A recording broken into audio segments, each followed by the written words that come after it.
Sebelum melanjutkan, jangan lupa subscribe dulu. Terima kasih.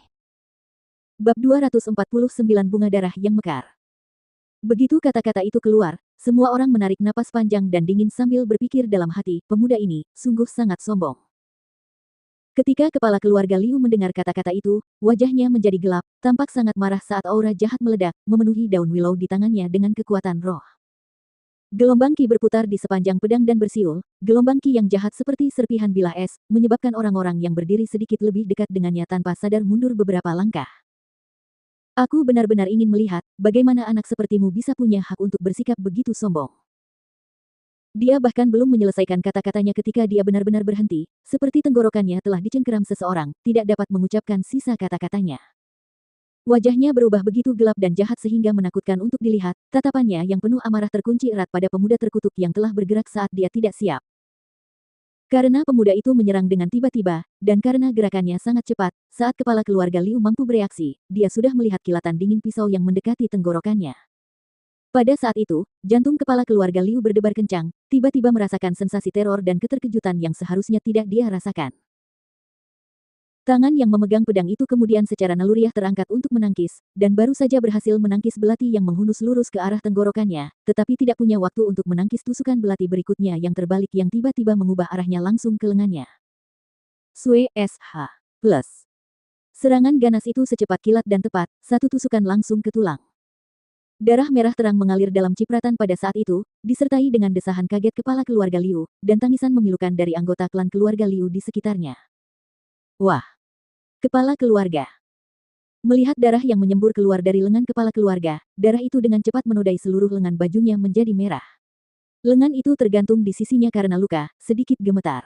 Darah menetes dari ujung jarinya ke tanah, menghasilkan banyak bunga plum merah cerah. Sudah kubilang, terhadapmu, belati sudah lebih dari cukup. Feng Jiu yang sudah mundur beberapa langkah menyipitkan matanya, sudut mulutnya melengkung mengancam, seperti dia sedang dalam suasana hati yang baik saat dia menatap kepala keluarga Liu yang lengannya tergantung di sampingnya sementara darah terus menetes darinya.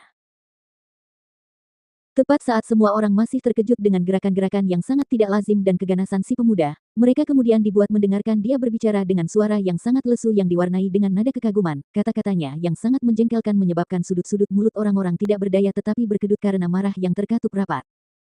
Bunga darah yang mekar di tanah itu sangat indah. Terlihat sangat jahat dan haus darah.